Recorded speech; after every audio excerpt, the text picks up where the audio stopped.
শীতে জবথবু হয়ে জিন আন্টিদের বাসায় আসি। হাতের প্লেটটা রাখি আন্টিদের ডাইনিং এর উপরে। ততক্ষণে ছুটে কাজের বুয়া আন্টির কানে পৌঁছে দেয় আমার আগমন বার্তা। রুটির বেলুন হাতে আন্টি দ্রুত পদে রান্নাঘর ছেড়ে আমার কাছে আসেন। আমার তখন ঠান্ডায় কাঁপাকাঁপি অবস্থা। হাড়ে মজ্জায় টের পেলাম মায়ের কথা অবজ্ঞা করার ফল। আসার সময় মা পই পই করে বলে দিয়েছিলেন গায়ে যেন ভারী সোয়েটার জড়িয়ে বের হই। অতিরিক্ত স্টাইল দেখাতে গিয়ে আমি খুব করে মায়ের কথার বিপরীতে চললাম। গায়ে গতবার শীতকালীন সময়ে কলকাতা থেকে বাবার আনা পাতলা চাদরটা জড়িয়ে আসি। চাদরটা আমার খুব প্রিয়। যতই শীত হোক ফ্যাশন বাদ দেওয়া যাবে না। নিজের সঙ্গে দৃঢ় প্রতিজ্ঞাবদ্ধ আমি। মেয়ে হয়েছি, ফ্যাশন ট্যাশন করবো না তো ঘোড়ার ঘাস কাটবো? অবশ্যই এটা আমার মুখের কথা না, কথাটা আমার বান্ধবী মহলের। ভার্সিটিতে ভর্তি হওয়ার আগেও আমার চলাফেরা ছিল খুবই সাদাসিধে। কলেজ পড়ুয়া মেয়ে হয়েও আমি দুই বেনুনিতে স্যাটিসফাইড ছিলাম। এছাড়া কোনো স্টাইল আমার দ্বারা হতো না। যবে থেকে পাবলিকে চান্স পেয়ে যাই মনটা আমার খুশিতে বাকবাকম হয়ে ওঠে। ভিতরে প্রচন্ড শান্তি শান্তি ফিল হয়। ক্যাম্পাসে পা রেখেই নতুন নতুন বন্ধু বান্ধবের তালিকা করি। সেই তালিকায় অন্তর্ভুক্ত হয় বেশ স্ট্যান্ডার্ড সুদর্শনরা। যেই মেয়ে আমি কখনো চুল কাটিনি, একটা চুল চিরুনিতে আসলে বুকটা চিনচিন করতো, সেই আমি কোনো কিছু না ভেবে চুলগুলো ছোট ছোট করে ফেলি। শখ করে অনেক রঙের নেল পালিশ কিনি। প্রতিদিন টুকিটাকি কসমেটিক্স কিনে এনে বসে বসে মেকআপ প্র্যাকটিস করি। আমাকে কাঁপতে দেখে আন্টি আটকে উঠলেন। বিস্ময় বিষ্ট কণ্ঠে বললেন, কি রে, এই ঠান্ডায় এত পাতলা চাদর পরে কেউ আসে? চোখ মুখ শুকিয়ে লাল হয়ে গিয়েছে, জ্বর আসবে ভাব, তাড়াতাড়ি সোফায় বস তুই। কথাটা শেষ করে আন্টি তড়িঘড়ি ভেতরে চলে গেলেন। সোফায় বসে আমি উকিঝুঁকি দিতে লাগলাম। এখানে আসার প্রধান কারণ হলো পিঠে। আম্মু ভাপা পিঠে বানিয়ে পাঠিয়েছেন। আমাদের বাসা পাশের বিল্ডিং এ। 2 মিনিটের রাস্তা হেঁটে আন্টিদের বাসায় আসতে হয়। আন্টির সাথে আম্মুর পরিচয়ের সময়কাল সবে 2 মাস হলো। এর মধ্যেই গলায় গলায় ভাব দুজনের। পরিচয়টা কর্মক্ষেত্র থেকে। আম্মু ও জিন আন্টি একই স্কুলে টিচার। আমি যে আম্মুর বাধ্যগত মেয়ে বললেই শুনবো এমন না। এই ভোরে এখানে আসার মুখ্য কারণ হলো আন্টির ছেলে। কলেজে থাকতে আমি একবার একটা অসুখে আক্রান্ত হই। সেই অসুখটা সময়ের স্রোতে গভীরত্ব লাভ করে চিরতরে বাসা বেঁধে ফেলে আমার হৃদয়স্থলে। যার ফলে ইন্টারনেট বোর্ড পরীক্ষায় জিপিএ 5 এর বদলে 4 এ সন্তুষ্ট হতে হয় আব্বু আম্মু আত্মীয় স্বজনের। এর জন্য অবশ্য অনেক কটূক্তি শুনেছি, কিন্তু তখন এসব এক কান দিয়ে ঢুকিয়ে অপর কান দিয়ে বাহিরে বের করে দিয়েছি। জাঙ্কুক নামের অসুখই সার ছিল না আমার। সেদিন থেকে আজও কেউ জানতে পারেনি সেই অসুখ কেন হয়েছে, কেন দিন রাত অন্যমনস্ক হয়ে থাকতাম। ভার্সিটিতে উঠে আন্টির সাথে আম্মুর সুবাদে পরিচয় হওয়ার পর আমার সেই অসুখের চিকিৎসককে পেয়ে গেলাম, কিন্তু তাতেও প্রবল বাধা। চিকিৎসক তখন হায়ার স্টাডির জন্য কানাডায় সাদা চামড়ার সুন্দরীদের ভিড়েছিলেন। ফলস্বরূপ নতুন চিন্তায় ভুগতে থাকি। দিনরাত এক করে রবের নিকট প্রার্থনা করি কোন সুন্দরী যেন আমার চিকিৎসকের হৃদয়ে জায়গা করতে না পারে, নয়তো চিরকাল প্রথম দেখায় কঠিন রোগে আক্রান্ত হওয়া আমি রোগীই থেকে যাব। সুস্থ হয়ে সংসার করা হবে না আর। মামা করে কেউ কানের নিকট চিল্লাবেও না। আন্টি ফিরে আসলেন হাতে ছোটখাটো একটা কম্বল নিয়ে। সেটা মুড়িয়ে দিলেন আমার শীর্ণ দেহে। রাত দেখিয়ে বললেন, তোর মা ঠিকই বলে, তুই একটা গর্ধপ। এই ফ্যাশনের ভূত কবে না আমি মাথা থেকে? কয়েকটা বন্ধু জুটিয়েছিস, কথা বলতে গেলেও স্টাইল মারায়। মনে হয় আমরা বাপের জন্মে কথাই বলিনি। আন্টির ভালোবাসা মিশ্রিত কথাগুলো অস্পষ্ট আমার কর্ণধার হলেও সম্পূর্ণ মনোযোগ ড্রয়িং রুমের দেয়ালে বড় একটা ফ্রেমে আটকানো আমার অসুখের মানে জাঙ্কুকের ছবিতে। ইস, কত মারাত্মক সে! শুনেছি শ্যামলা বর্ণের পুরুষের মুখে অজস্র মায়া থাকে, তা যেন আজ হাড়ে হাড়ে ফলে গেল। ছবিতে দেখেই এমন, না জানি বাস্তবে কত সুন্দর সে। আন্টি আমাকে বকাঝকা করে আবার রান্নাঘরের দিকে পা বাড়ালেন। মাথায় সহ কম্বল মুড়িয়ে শীতে তীব্র কাঁপছি। ক্ষণে ক্ষণে ছবিটা দেখছি। প্রথমবার এই বাসায় এসে এই ছবিটা দেখেই জানতে পারি জাঙ্কুক আন্টির একমাত্র ছেলে। জাঙ্কুককে আমি প্রথম দেখি ফেসবুকে। আমার এক ফ্রেন্ডের মিউচুয়াল হয় নিউজ ফিডে তার আইডিটা সামনে আসে। সেই সময়ের প্রোফাইল পিক চোখে পড়তেই উগ্র দেহে কাঁপুনি ছুটে যায়। জীবনে প্রথম ক্রাশ ট্রাশ খেয়ে বসি। কৌতূহলবশত প্রোফাইলে ঢুকে তার সব পিক দেখি। ফ্রেন্ড রিকোয়েস্টও পাঠাই। ভোর 3টা অবধি রিকোয়েস্ট অ্যাকসেপ্ট হওয়ার অপেক্ষা করে ঘুমিয়ে পড়ি। সকালে উঠে চেক করি, কিন্তু না, হয়নি অ্যাকসেপ্ট। এমন করে 3টে দিন ফুরিয়ে যায়। আয়ুর ফেসবুক ফ্রেন্ড ছিল। অনেক ভেবে চুপিসারে ওর কাছ থেকে জাঙ্কুকের ব্যাপারে জানতে চাই, কিন্তু বান্ধবী হয়েও মেয়েটা একটা কাঠখোট্টা ছিল। শুধু বলে এমনিতেই ফ্রেন্ড, কখনো কথাবার্তা হয়নি। সেদিন আমার একটু বিশ্বাসযোগ্য লাগেনি ওর বলা বাক্যটা, কিন্তু কি আর করার। এক সপ্তাহ অতিবাহিত হতেই না পেরে চরম বেহায়াপনা করে বসি। দোনোমনো করে আবেগের সঙ্গে লড়াইয়ে ব্যর্থ হয়ে মেসেজ রিকোয়েস্ট পাঠিয়ে দেই এবং তাতে শুধু টাইপ করি আসসালামু আলাইকুম। আমাকে বিস্ময়ের চূড়ায় পৌঁছে নিমিষেই মেসেজটা সিন হয়, তবে রিপ্লাই আসে না। 1 মাস 2 মাস অনেক মাস চলে যায়। ধীরে ধীরে ভারী হয় অপেক্ষার পাল্লা। শুধুমাত্র একটা মেসেজ রিপ্লাই পাওয়ার জন্য আমার এত আকুলতা, ধৈর্য, মনের আকুলি বিকুলিতে আমি আন্দাজ করতে পারছিলাম দিনকে দিন কঠিনে পরিণত হওয়া অসুখটা কোনো ক্রমে নিজেকে সামলাতে পারলাম না। ঔষধ হিসেবে নয়, নিয়ন্ত্রণ হিসেবে কাজ করলো ইন্টারে করা খারাপ রেজাল্ট খানা। অন্যের কটুবাক্যে কান না পাতলেও নিজের মধ্যে ঘৃণা কাজ করে। কেন একটা ছেলের জন্য ভবিষ্যৎ খারাপ করব? একটা মাস জেদের উপর পড়াশোনা করে যেই নাম সেই কদুই থেকে গেলাম। আবার শুরু হলো ওনার আইডি স্ক্রল করা। ভাগ্যবশত পাবলিকে চান্সটা হয়ে যায় আমার। পাশে কেউ ধপ করে বসার আওয়াজ পেলাম যেন। ভাবনার অতল গহ্বর থেকে বেরিয়ে এসে চট করে ঘাড় বাঁকিয়ে তাকালাম। নেত্রদয়ে ভাসমান হলো বিরাট অসুখের চিকিৎসকের মুখটা। আমার সমস্ত দেহে কাঁপুনি নয়, তপ্ততা বিরাজ করতে থাকলো। কি দেখছি আমি? স্বপ্ন? এ কি আমার ঘোর? আমার চিকিৎসক, আমার শ্যাম পুরুষ সোফায় ঘাড় হেলিয়ে চক্ষু বুজে রেখেছেন। গরম দুধ হাতে নিয়ে জিনান্তে ছুটে আসলেন। আমার দিকে এক পলক চেয়ে পাশে তাকালেন। অন্য হাতে কপাল চাপড়ালেন উনি। জাঙ্কু, তোমার পুরনো অভ্যেস অ্যাব্রোডে গিয়েও পরিবর্তন করে আসতে পারলে না? সকাল সকাল বিছানা ছেড়ে ঘুম ঘুম চোখে সোফায় না ঘুমালে শান্তি হয় না তোমার? আমি স্পষ্ট তো দেখলাম জাঙ্কুকের কণ্ঠনালী কেঁপে উঠল। ঘুম জড়ানো কণ্ঠে সুর তুলল যেন সে। আমার চশমাটা এনে দাও তো আম্মু। বাক্যটা তবলার শব্দের মতন কাজ করলো। শ্রবণেন্দ্রিয় ঝংকার করে উঠল। ভেতরে ভেতরে দিশেহারা হয়ে পড়লো আমার অনুভূতিরা। ইচ্ছে করলো সেই সময়টাতে আমি জাঙ্কুককে শক্ত করে জড়িয়ে ধরি, বিবেক জলাঞ্জলি দিয়ে আশ্রে পড়ি ওনার বুকে। খুব নিম্ন গলায় বলি, অসুখ সারিয়ে দাও জাঙ্কুক। অপ্রকাশিত থেকে গলে গেল কথাখানি। মনে মনে আপনি থেকে তুমিতে চলে গিয়েছিলাম আমি। এত মাসের সংসারের কল্পনাও করা শেষ। পাত্তা যখন ফেসবুকে পাইনি, এখন সামনে ঘুরঘুর করে হলেও নিয়ে ছাড়বো। চশমা আনতেই ঘুম ঘুম চোখ মেলে উঠে বসলো। চোখে পড়লো সেটা। আন্টির দিকে তাকিয়ে এক চিলতে মিষ্টি হাসি বিলিয়ে দিল।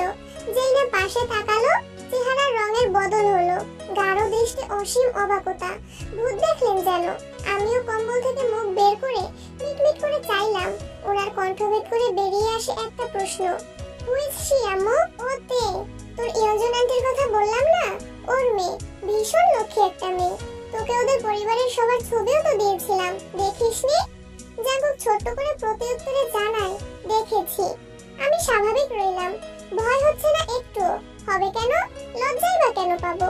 জাঙ্কুক তো আর জানে না তাকে 7 মাস পূর্বে মেসেজ রিকোয়েস্ট পাঠানো মেয়েটা আমি। ফেসবুক প্রোফাইলে আমার নিজস্ব কোনো ছবি নেই। আইডির আনাচে কানাচেও কোনো ছবি রাখিনি আমার। না চেনার ভান করে আমি সালাম দিলাম কাঁপা কাঁপা গলায়। কেমন আছেন? ভালো। ভাবলেশীন কণ্ঠে উত্তর দিয়ে চলে যায়। আমি ব্যাকুল হয়ে বসে থাকি। আন্টির মুখে আধার নেমে আসে। কণ্ঠস্বর বিরস শোনায়। আমি সরি রে মা, ও একটু এমনই, মেয়েদের সাথে কথা বলতে চায় না। আমি তাজ্জব বনে গেলাম। ফটাফট সন্দেহাতে দৃষ্টি মেলে আওড়ালাম। ওনার কি ছেলে পছন্দ? মানে? ওই যে হয় না আন্টি, আমি জানি আপনি আমার উপরে খেপে যাবেন, কারণ আপনি ওনার আম্মু। মেয়েদের অপছন্দ, কথা বলে না। মানে ওনার। কথাটুকু শেষ করার আগেই উনি বলে উঠলেন, পাগল মেয়ে। ভাগ্যিস এমন উদ্ভট কথাটা জাঙ্কুক শুনিনি, শুনলে তোর হাত পা আস্ত রাখতো না। এক্ষেত্রে হয়তো বেঁচে যেতি। ও আবার মেয়েদের স্পর্শ করে না। আমার ভদ্র ছেলেটাকে কি অপবাদ দিচ্ছিলি তুই? জিনাটির মনটা অনেক ভালো। কোনো কথাই মাইন্ড করার আগে সে কথাটা বলার ভঙ্গিটা পরখ করেন।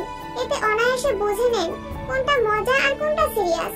আমি অস্ফুট স্বরে বললাম, তাহলে তোর মতো আমার আরেকটা মা আছে। জাঙ্কুকের জীবনে তার প্রায়োরিটি অনেক। ও ছাড়া। উনি কথাটা সমাপ্ত করতে নিলে জাঙ্কুকের ঘর থেকে ডাক আসে, আম্মু। আমি কম্বল মুড়ি দিয়ে নিজের ভাবনা সাজালাম। চট করে ধরে ফেললাম কে এসে। খুশিতে নাচতে ইচ্ছে হলো। আমি যখন মনে মনে খুশিতে কোমর দুলিয়ে নাচি, তখন কেউ কানের ধারে রোর স্বরে বলে, আপনি এখানে কি করছেন? কয়েক মাস আগে মেসেজ রিকোয়েস্ট পাঠিয়ে শান্তি পাননি, চালাকি করে আমাদের বাসায় এসে পড়লেন। চেঁচামের একটা লিমিট আছে মিসতে, মনে রাখবেন। সব পুরো রূপে ভুলে না। আমি হতবাক, নিস্তব্ধ, মস্তিষ্কে উদ্ভ্রান্তাই নাই কিছু একটা ছুটতে শুরু করে। ঝিমঝিম করে ওঠে পুরো মাথা। এসব কি বলছেন জাঙ্কুক? কেনই বা বলছে? সে কি করে জানলো আমি মেসেজ রিকোয়েস্ট দিয়েছি? আর একটা মেসেজ রিকোয়েস্টকে কেন্দ্র করে উনি আমাকে চেঁচা কি করে বলতে পারে? শত শত প্রশ্ন যাচ্ছে মনস্পটে। অস্থির চিত্তে আমার কণ্ঠ গলিয়ে বেরিয়ে আসে, কি বলছেন আপনি? জাঙ্কুক রান্নাঘরের দিকে তাকালো, হয়তো আন্টি আসছে কিনা নিশ্চিত হওয়ার জন্য। এখন আর ওনার চোখে ঘুম নেই, দেখেই বোঝা যাচ্ছে মুখ ধুয়ে এসেছে। পরনে ছাইরাঙা ট্রাউজারের পকেট থেকে মোবাইল বের করলো, কিছু সময় স্ক্রল করে ধরলেন আমার চোখের সামনে। হতভম্ব আমি, বিশদ ভাসছে দু চোখে আমার ফেসবুক আইডি। জাঙ্কুক ঠোঁট বাঁকালো, হাসিটা পৈশাচিক বিদ্যুটে ঠেকলো আমার কাছে। আইডিটা আপনার না? ওনার ধারালো প্রশ্নের জবাবে মাথা নেড়ে হ্যাঁ বললাম আমি। তিনি সানন্দে বললেন, যেসব মেয়েরা ছেলেদের মেসেজ রিকোয়েস্ট পাঠায় আমার দৃষ্টিতে সেসব মেয়েরা চেঁচা। কথাগুলো শুনে আমার অভ্যন্তরে স্ফুলিঙ্গের সৃষ্টি হলো। সহজ গলায় বলে বসলাম, তাহলে আপনি চেঁচা হিসেবে এক ধাপ এগিয়ে। আপনারা ছেলে জাতি তো সারাদিন সুন্দর মেয়েদের মেসেজ রিকোয়েস্ট দিয়ে বিরক্ত করতে থাকেন। জাঙ্কুক চক্ষু যুগল গরম করলেন, উত্তপ্ত লাভার ন্যায় রক্তলাল দুই চক্ষু, সাদা চশমার আড়ালে ঘন পাপড়িগুলো নড়ছে। ছেলেদের চোখের পাপড়ি এত ঘন হয় এই প্রথম দেখলাম আমি। প্রচন্ড শীতল অনুভব করলাম। আমি একটা ছেলের প্রেমে এত মাতোয়ারা কেন হচ্ছি? এই প্রেম কেন এলো আমার মনে রাঙি নাই? জাঙ্কুকের গলদেশ থেকে তাচ্ছিল্য মিশ্রিত শব্দাংশ বাহিরে উন্মুক্ত হয় তৎক্ষণাৎ। লিসেন মিস্তে, আমি মেয়েদের মেসেজ রিকোয়েস্ট পাঠাই না। কাকে পাঠান? ছেলেদের? আপনাকে বলতে হবে। আপনি আমার মতো আর কজন ছেলেকে আমার রিকোয়েস্ট পাঠিয়ে রেখেছেন? পাত্তা পান না নিশ্চিত। ওনার কথাটা আমার সারা অঙ্গে কাটার মতন বিঁধে। ছোট হয়ে একটা ছেলের সাথে তর্ক করছি, আর উনিও কত আঘাত করে কথা বলছেন। যাকে ছবিতে দেখেই এতগুলো মাস ধরে ভালোবাসি, আজ প্রথমবার তার সামনাসামনি হয়ে কত কষ্ট পেতে হচ্ছে আমার। একতরফা ভালোবাসা এমনই হয়তো।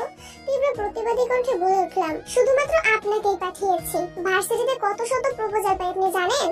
আমার জন্য বিয়ের লাইন পর্যন্ত ধরে আছে। একটাবার আমার সঙ্গে রাজশাহী চলুন, তখন দেখবেন প্রতিদিন ভার্সিটি পথে 20 থেকে 15টা ছেলে আমার পিছে লাইন মারে। এজন্যই তো মিথ্যাটাও ঠিকঠাক বলতে পারলেন না। জাঙ্কুকের কথা শুনে থতমত খেয়ে গেলাম আমি। মিথ্যা বললাম তাও ভুলভাল। ধরা পড়ে যাওয়ার আগে টপিক পাল্টাতে বলে উঠি, শুনুন একটা কারেকশন করে দেই।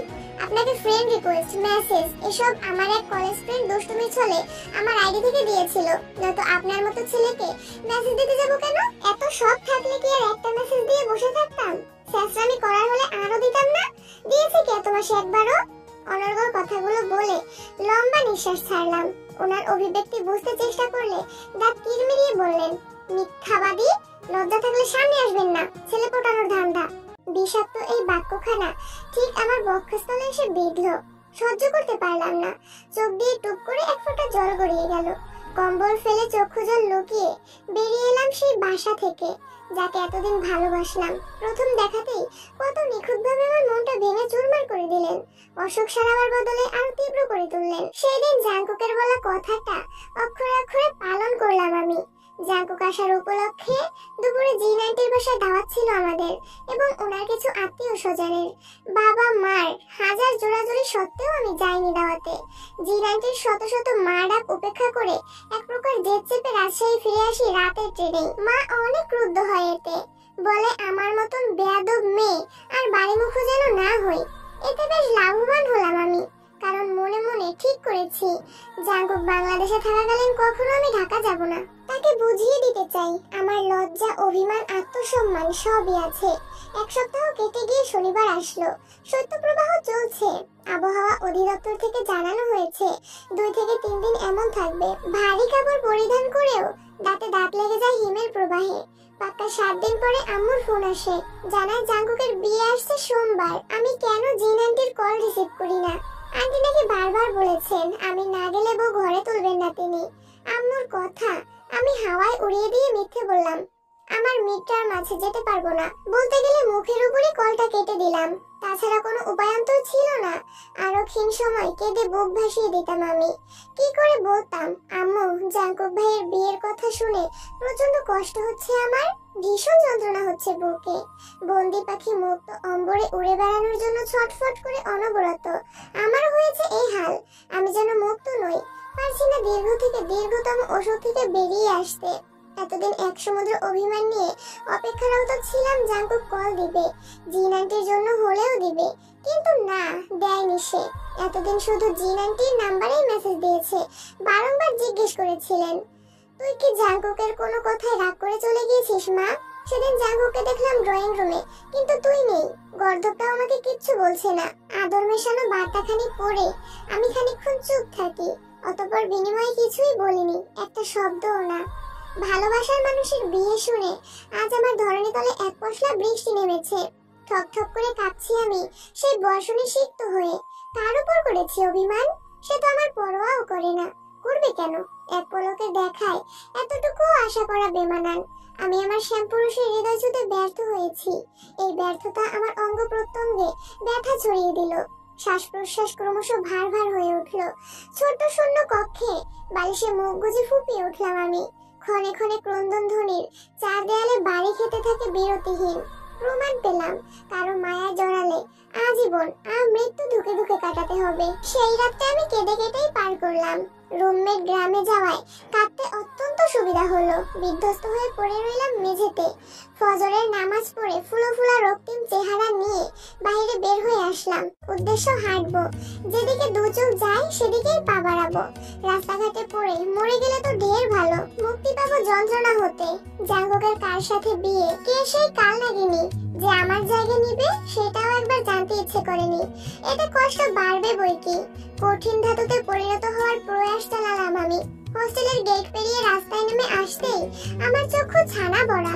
বোরখা পরা, মাথায় কালো হিজাব, মুখে কালো মাস্ক পরিহিতা জিন আন্টিকে চিনতে বেগ পোহাতে হলো না। সেকেন্ড খানেক সময় লাগলো কেবল। পাশের জনকে দেখে তো অত্যাধিক চমকালাম। মানুষটা চশমা কুয়াশায় ঝাপসা ঘোলাটে হয়ে যাচ্ছে, চোখের চাহনি স্বাভাবিক। আন্টি আমার দিকে এগিয়ে এসে বললেন, ভালোই হয়েছে তোকে এখানে পেয়ে গেলাম, ভিতরেই যেতাম এখন। জাঙ্কুক এদিকে আয়, ওকে শক্ত করে ধরে রাখবি। আমি ওর হোস্টেলে ম্যামের সাথে কথা বলে সব গুছিয়ে নিয়ে আসছি। আন্টি টুক করে জাঙ্কুকের শক্ত রুক্ষ চামড়ার হাতে আমার নরম হাতটা ধরিয়ে দিলেন।